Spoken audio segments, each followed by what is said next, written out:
Hello everyone, this is Dhiren Gupta and you are watching me and your channel. आज मैं आपको class 10 के mathematics में एक्सरसाइज 6.5 के क्वेश्चन को सॉल्व करके दिखाऊंगा। इसमें क्वेश्चन को सॉल्व करने से पहले जानना पड़ता है पाइथागोरस प्रमेय के बारे में। तो आज सॉल्व करेंगे पाइथागोरस प्रमेय को कैसे सिद्ध करते हैं पहले ये, और उसके बाद पाइथागोरस प्रमेय के विलोम को सिद्ध करेंगे। पाइथागोरस ने जो प्रमेय दिया है वह समकोण त्रिभुज के आधार पर है। जो त्रिकोणमिति में भी समकोण त्रिभुज का प्रयोग करेंगे आगे की चैप्टर में। तो आज 6.5 चैप्टर को स्टार्ट करने से पहले पाइथागोरस प्रमेय को देखते हैं। तो पाइथागोरस प्रमेय क्या है? तो एक समकोण त्रिभुज में कर्ण अर्थात सबसे बड़ी भुजा जो होता है, कर्ण का वर्ग अन्य दो भुजाओं के वर्गों के योग के बराबर होता है। इसी को पाइथागोरस प्रमेय कहते हैं, और इसको सिद्ध करते कैसे देखते हैं। तो सबसे पहले क्वेश्चन को क्लियर कर देते हैं। पाइथागोरस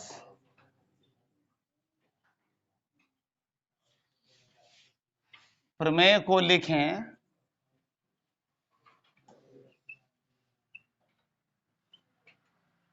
तथा सिद्ध करें।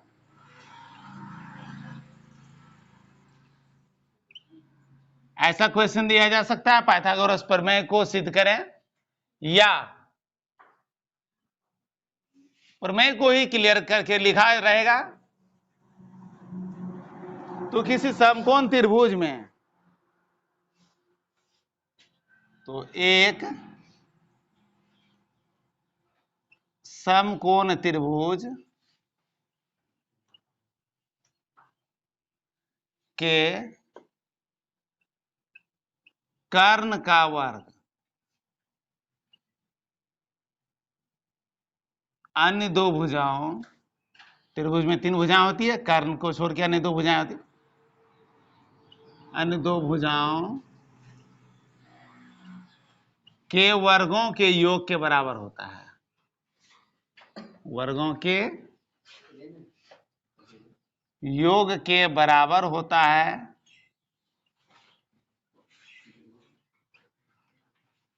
सिद्ध करें।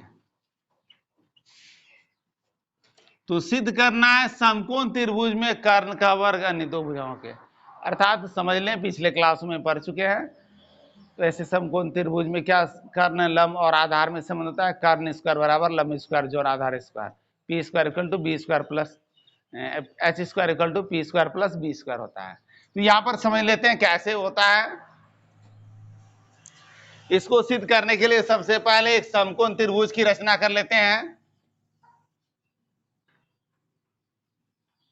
एक समकोण त्रिभुज बना लेंगे, 90 का एक एक एंगल बना लेते हैं और उसको अन्य 2 भुजाओं को मिला देते हैं।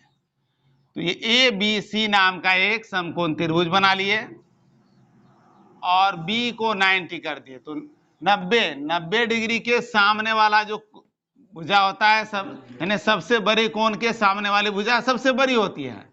90 होता है सबसे बड़ा कोण, इसलिए इससे सामने वाले भुजा हो गया कर्ण। तो ये है कर्ण, ठीक है। अब दिया हुआ क्या है पहले उसको लिखते हैं। तो दिया है त्रिभुज ए बी सी में कोण बी बराबर है 90 डिग्री और एसी क्या है? कर्ण। एसी है कर्ण। तो सिद्ध क्या करना है? सिद्ध करना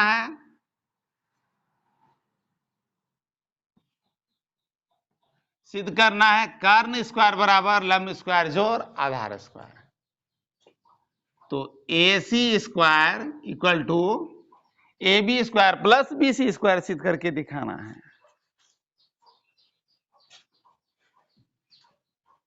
AB square plus BC square. तो इसको सिद्ध करने से पहले एक रचना का कार्य करेंगे। वो क्या करेंगे? B से AC पर एक लंब की रचना कर लेते हैं, 90 का एंगल, ठीक है। तो एक प्रमाण से पहले एक रचना का कार्य करते हैं। तो BC था, D कर लेते हैं इसका नाम। बी डी लंब ए सी खींचा। अब ये लंब की रचना किए हैं, यानी 90 का एंगल बना लिया। तो प्रमाण में चलते हैं। इसमें प्रमाणित करना है। अब एक दोनों त्रिभुज की बात करते हैं। सबसे पहले एक बड़े वाले त्रिभुज को लेंगे ए बी सी, और एक त्रिभुज लेंगे ए बी डी को लेते हैं। अब ए बी डी क्यों लेते हैं उसका कारण जान लें। यहाँ ए बी है तो ए बी भुजा का प्रयोग होने वाला ये त्रिभुज है। एक छोटा त्रिभुज ये लेंगे और एक बड़ा त्रिभुज। तो दोनों त्रिभुज के भुजाओं का अनुपात करके देखेंगे। तो त्रिभुज ए बी डी तथा त्रिभुज ए बी सी में, इन दोनों त्रिभुज में देखते हैं क्या दिया गया है। तो इन दोनों त्रिभुज में एक 90 का एंगल है बी, तो 90 का एंगल है डी। कोण डी, डी का तात्पर्य है ए डी बी से, ए डी बी। तो कोण ए डी बी बराबर है कोण बी, और बराबर है 90 डिग्री। एक तो कोण 90 का हो गया। और अन्य भुजाओं में क्या देखते हैं, संबंध क्या है। तो अन्य भुजाएं देखते हैं। एक कोण जो है ए कोण जो है कोण ए बी सी में भी आता है और ए बी डी में भी आता है। कोण ए बराबर कोण ए, उभयनिष्ठ कोण।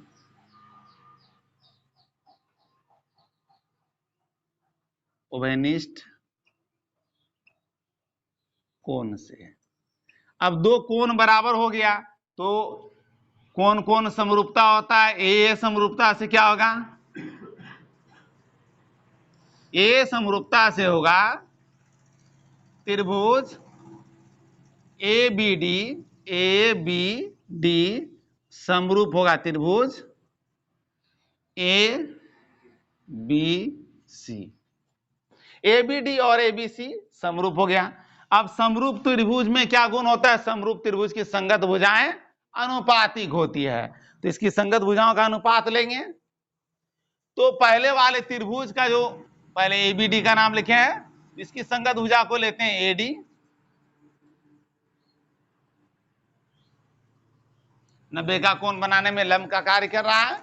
और दूसरे वाले त्रिभुज की संगत भुजा लेते हैं इस वाले।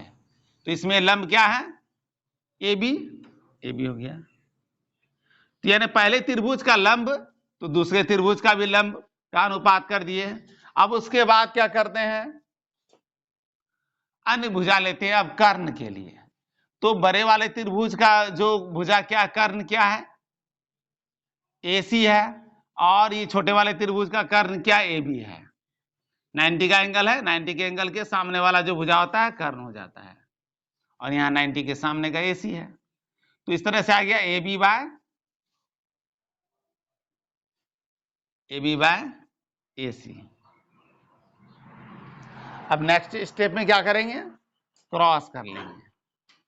तो क्रॉस करते हैं इस तरह से, AD और AC हो जाएगा मल्टीप्लाई, और AB इंटू AB क्या हो जाएगा, AB स्क्वायर। ये हो जाएगा AB इंटू AB स्क्वायर हो जाएगा। और इधर AD into AC equal to AB square. Equation first तैयार हो गया। अब इसी प्रकार अब इस त्रिभुज को लेते हैं। इस त्रिभुज की बात नहीं करते हैं, ये वाले त्रिभुज ABC के साथ में BCD त्रिभुज को लेते हैं। BDC ही नाम देंगे इसमें, क्योंकि 90 का एंगल को बीच में ले लेते हैं।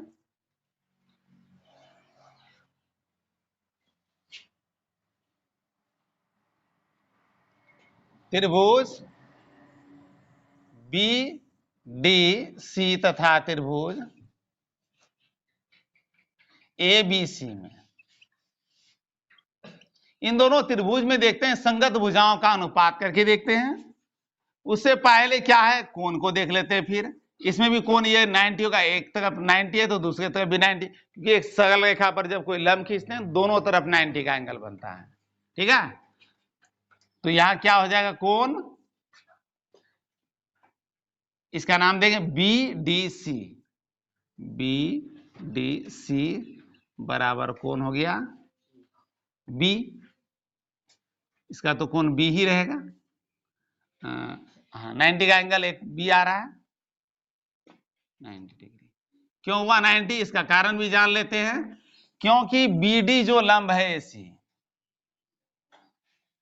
बीडी लंब है एसी, इसलिए 90 का एंगल हो गया। अब दूसरा देखते हैं, ये कोण को देखते हैं। कोण सी जो है छोटे वाले त्रिभुज में भी आ रहा है, बड़े त्रिभुज में भी आ रहा है। कोण सी बराबर कोण सी, तो उभयनिष्ठ कोण है, उभयनिष्ठ कोण से, तो ये दोनों कोण हो गया उभयनिष्ठ। आप देखते हैं दो कोण बराबर है, तो यहां भी वही प्रयोग करेंगे, कोण कोण समरूपता का, इसलिए ए समरूपता से त्रिभुज बी डी सी समरूप त्रिभुज ए बी सी, दोनों त्रिभुज समरूप हो गया। अब आगे बढ़ते हैं, इसमें समरूप त्रिभुज की संगत भुजाएं क्या होती है, अनुपातिक, इसमें भी संगत भुजाओं का अनुपात कर लेते हैं, तो इसलिए इसका संगत भुजा क्या लेंगे, तो इसमें संगत भुजा ए बी लिए थे छोटे वाले त्रिभुज में, इसमें बी सी को लेंगे। देख लें, ए बी का प्रयोग किए थे, अब बी सी का प्रयोग करेंगे, बी सी, तो बी सी बाय देखते हैं इसका संगत भुजा दूसरे वाले त्रिभुज की संगत भुजा क्या है, तो पहले वाला त्रिभुज में बी सी क्या लगता है, पहले वाला त्रिभुज का यदि सी डी को पहले लेते हैं, इसके एडी को लिए थे ना पहले, इसमें सी डी को ले लेते हैं, फिर अगले नेक्स्ट में बी सी कर देंगे, C D, C D by क्या हो जाएगा, तो सी डी इसका भुजा लेते हैं, तो इसके संगत भुजा हो गया ये, आधार बटे आधार करेंगे, बाय हो गया बी सी, इक्वल टू क्या हो जाएगा, अब दूसरे त्रिभुज में फिर अगली भुजा को लेते हैं, अब कर्ण को लेते हैं, तो पहले वाला का कर्ण क्या दिया गया है, BC, और दूसरे वाले का कर्ण क्या है, ABD का कर्ण हो गया BC, और बड़े वाले त्रिभुज का कर्ण क्या है, AC।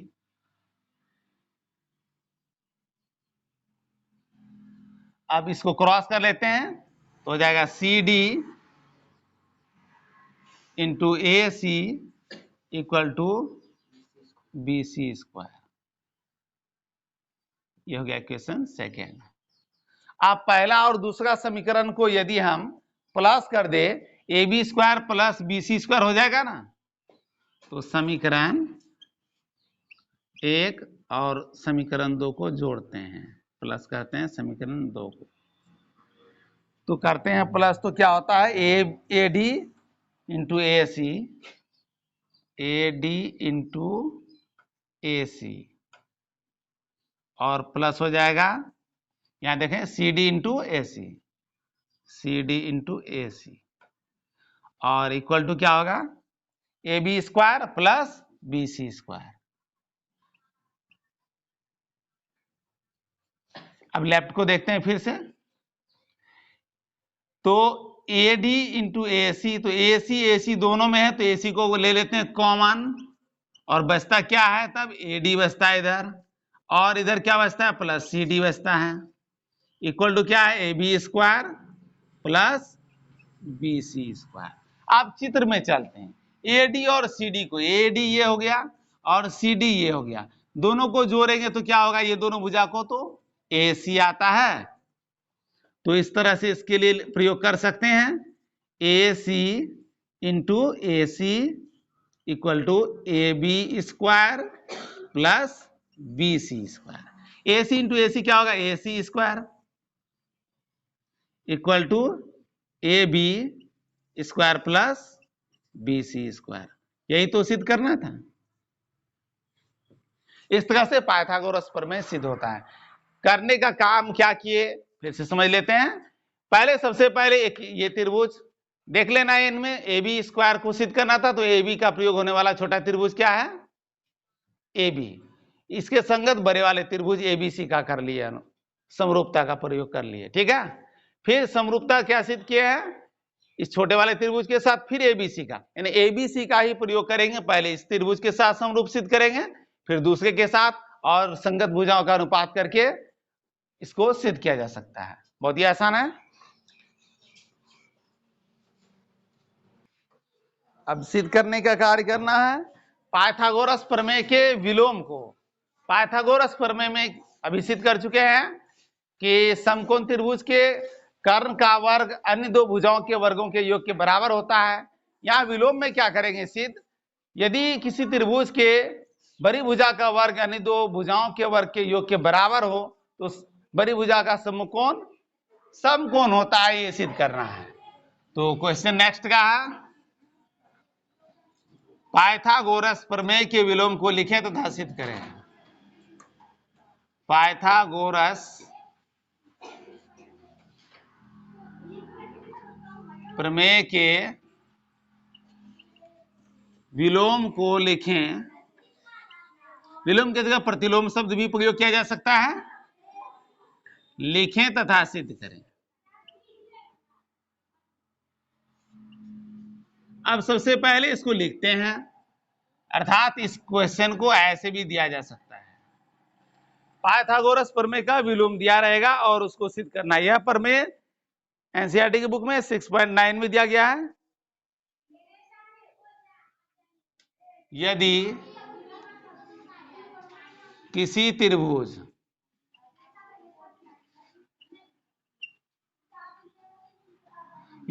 त्रिभुज की एक भुजा का वर्ग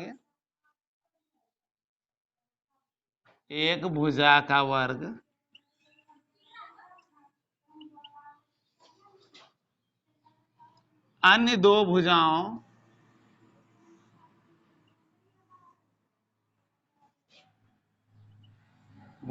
के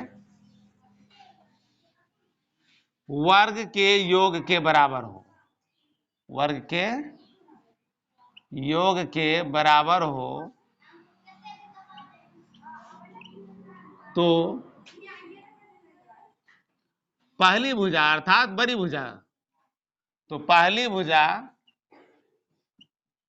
का सम्मुख कोण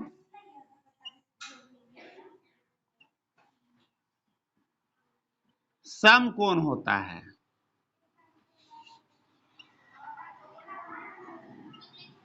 इसको सिद्ध करना है, सिद्ध करें। तो सबसे पहले दिया गया क्या है उसको लिखते हैं। तो दिया है एक त्रिभुज बना लेते हैं, एक त्रिभुज की रचना कर लेंगे। बनाना वैसे ही 90 का ही बनाना है, क्योंकि सिद्ध करने पर 90 ही आएगा, ठीक है। इसलिए BC नाम का एक त्रिभुज बना लेते हैं। तो दिया है त्रिभुज ABC में, इसमें क्या दिया गया है, तो एक भुजा का वर्ग अन्य दो भुजाएं तो छोटी होगी तब ना बड़े भुजा के वर्ग के बराबर होगा। तो एक भुजा का वर्ग यानी AC square equal to AB square plus BC square दिया हुआ है, ठीक है। अब सिद्ध क्या करना है, सिद्ध करना है इसमें बस कोण B जो है 90 है, सिद्ध करना है। पहली भुजा AC लिए हैं, उसका सम्मुख कोण 90 का है, कोण B बराबर 90 डिग्री। तो ये सिद्ध करने के लिए क्या करते हैं, सबसे पहले दिया गया जो है मान उसको एक समीकरण मान लेते हैं और एक रचना का कार्य करते हैं। रचना क्या करेंगे, एक त्रिभुज ऐसा ही बना लेंगे, लेकिन उसमें दो भुजा को इसके बराबर दर्शाएंगे।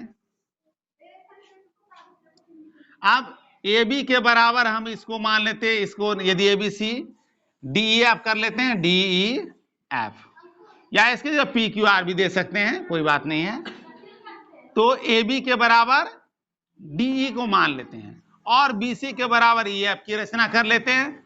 एक काम इसमें बी का कोण का मान नहीं दिया, लेकिन हम यहाँ ई कोण को 90 डिग्री दर्शा देंगे। तो रचना का कार्य क्या किया, त्रिभुज डी ई एफ बनाया, जिसमें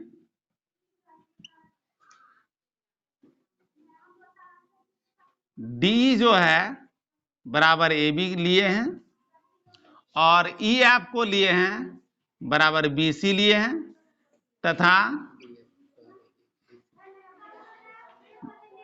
ये ई एफ को बी सी के बराबर लिए हैं और ए बी को डी ई के बराबर लिए हैं, और एक भुजा को ए सी को डी एफ के बराबर नहीं लिए हैं, सिर्फ कोण ई को लिए हैं 90 का। अब दोनों त्रिभुज में देखते हैं क्या आता है। तो प्रमाण में चलते हैं। अब हम तो यहां रचना कर लिए, दो भुजाओं को बराबर कर दिए एक। तो त्रिभुज डी ई एफ में, डी एफ में क्या माने, कोण ई को मान लिए हैं 90 डिग्री। तो पाइथागोरस प्रमेय तो अभी अभी बनाए हैं, जब एक कोण 90 डिग्री हो तो बड़ी भुजा उसके सामने वाली भुजा को बड़ी भुजा कर्ण मानते हैं। इसलिए पाइथागोरस प्रमेय से, पाइथागोरस प्रमेय से क्या होगा, डी बड़ी भुजा का वर्ग, पहले तो बड़ी भुजा इसमें ले लेते हैं, D F, D F square equal to क्या होगा, D square plus E F square हो गया। ये पाइथागोरस प्रमेय से सिद्ध होता है। लेकिन दिया गया क्या मान है उसमें देखते हैं, उससे पहले डी और ई एफ को देखते हैं रचना से क्या है। इसके अर्थात यूज कर सकते हैं ऐसे, D F square equal to क्या हो सकता है, डी ए बी के बराबर है तो ए बी स्क्वायर ले सकते हैं, और ई एफ जो है बी सी के बराबर है इसलिए बी सी ले सकते हैं, इसको बी सी स्क्वायर ले सकते हैं, क्योंकि डी ई बराबर ए बी है और ई एफ बराबर बी सी है, इसलिए ऐसा हुआ। अब ये समीकरण 2 को ले लेते हैं। अब समीकरण 1 और 2 में देखते हैं क्या मान दिया है, A B square plus B C square equal to क्या, ए सी स्क्वायर है। राइट साइड देखते हैं इक्वल है दोनों का, तो लेफ्ट साइड भी इक्वल होगा। तो समीकरण 1 और 2 को बराबर करेंगे, समानित करेंगे तो क्या होगा, 1 तथा 2 से। दोनों समीकरण से क्या पता चलता है, ए सी स्क्वायर इक्वल टू क्या होगा, डी एफ स्क्वायर। तो ए सी स्क्वायर इक्वल टू हो गया डी एफ स्क्वायर। जब स्क्वायर में समान है तो बिना स्क्वायर के भी ओवर रूट करेंगे दोनों तरफ, तो क्या होगा, ए सी इक्वल टू क्या होगा, डी एफ। बस यही तो देखना था। दो भुजाएं बराबर माने थे, तीसरी भुजा भी बराबर हो गए। अब इन दोनों त्रिभुज में देखते हैं क्या समानताएं हैं। अब त्रिभुज ए बी सी, त्रिभुज ए बी सी तथा त्रिभुज डी ई एफ में क्या है, तो दोनों में क्या है, सभी भुजाएं बराबर हैं। पहले तो देख लेते हैं, ए बी सी का नाम दिए थे, ए बी के बराबर डी, ए बी बराबर है डी, और बी सी बराबर क्या है, ई एफ है, और ए सी बराबर क्या है, डी एफ है। ए सी इक्वल टू है डी एफ।